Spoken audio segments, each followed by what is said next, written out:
Imagine opening your mail and discovering that the terms of your account are about to change. Maybe the change affects how you repay what you owe. Maybe it changes an important condition of the account. And suddenly, you're faced with a question. Do you simply have to accept it? Not necessarily. Under the Consumer Financial Protection Bureau, CFPB, rules, implementing Truth in Lending Act, TILA, for open-end credit, certain significant changes can trigger an important consumer protection: the right to reject the change. The creditor may propose the change, but under the circumstances covered by the rule, the consumer may have the legal right to say, "I reject it." But there is an important detail. Timing matters. The rejection generally has to be made properly and before the change becomes effective.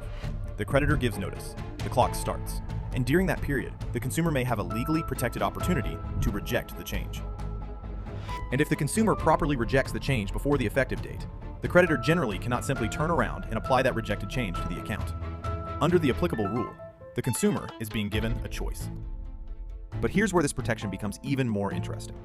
After a valid rejection, the creditor generally cannot punish the consumer simply for exercising that right. That means the creditor generally cannot charge a fee simply because the consumer rejected the change. Second, the account generally cannot be treated as being in default solely because the consumer rejected the change. That distinction is critical. Rejecting a permitted change is not automatically the same thing as failing to perform your existing obligations. And there's another important protection.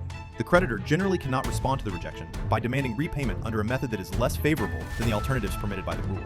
So this isn't simply about whether a consumer can say no. It can also affect what happens afterward.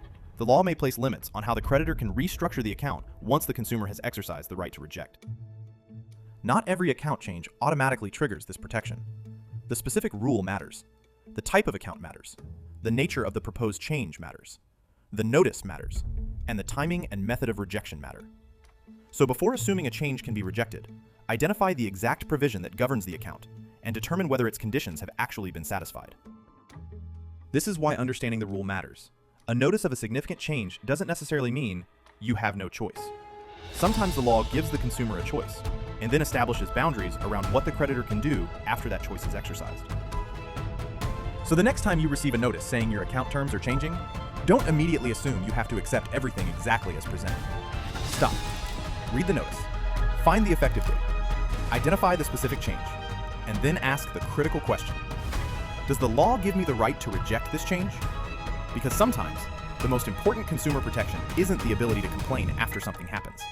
It's the ability to say no before it takes effect.